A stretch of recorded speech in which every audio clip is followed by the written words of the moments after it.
Here we go. There's our switch panel, roughed in. You can see there's a radius on the bottom, so you can, not get into a corner. I'm going to radius the sides.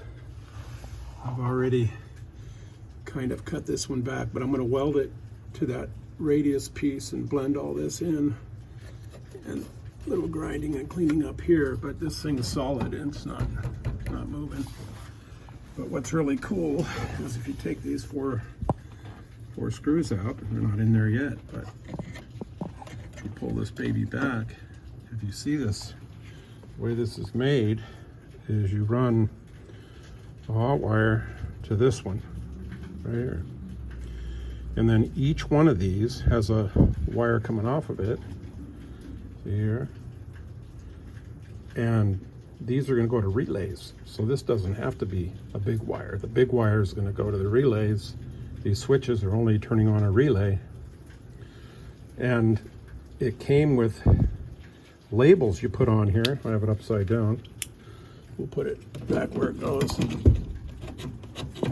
But what's going to happen are these all going to have labels right where the lights are, so you're going to see what you're turning on and turning off.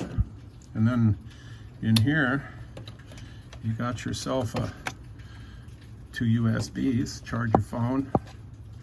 Over here it's another port for your air compressor or whatever, light duty port probably. And then over here you have your cigarette lighter. But I think I'm going to do the same thing to this side because of all this ugliness. I want to get rid of this and this and this. Do the same thing I did over here. And I already have the switch panel coming in. And the cool thing is these that are going to go on this side are momentaries. So it's like if you turn on the heater on the other side, over here you have the high-low for the heater. And I'm not sure what I'm going to do with the other one. I'm sure there'll be a reason for it. But also up here, where these original, all these are, they're going to be gone. So possibly one of those will be to turn some vacuum through a switch to put it in defrost. So maybe one of those will be a defrost. But this is all so Yankee and in bad condition that I want to get rid of it. And the gauges are all going to be new too. And I'm going to cover up the entire gauge cluster with one piece, and there'll be 3 gauges, and those gauges will be sandwiched in the piece I put on there, and we'll also hold that piece on that dash.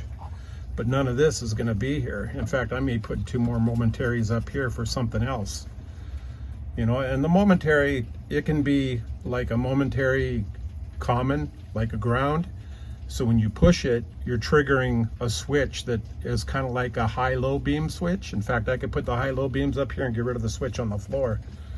But I want to make it as user-friendly vehicle as I can. So my goal is to make it right here, probably this one will be for the back window. So you can just reach in the door and hit the back window switch up and down.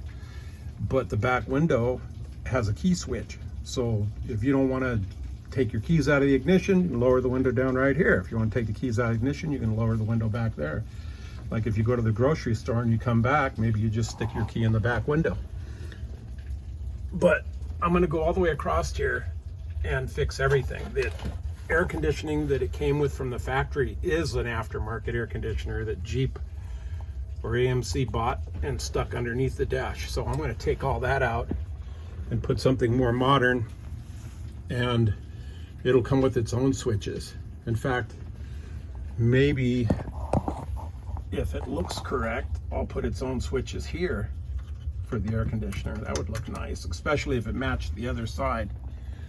And then the other thing I'm doing is, I think I'm going to upgrade these mirrors to controlled mirrors, and then put a controller in the door panel here so you can go right mirror, left mirror, and then adjust the mirrors, because that would be really cool. I mean, just because it's a 77 doesn't mean it has to be archaic. We can have whatever we want. We're building a new Jeep out of this one. So I'll keep you posted.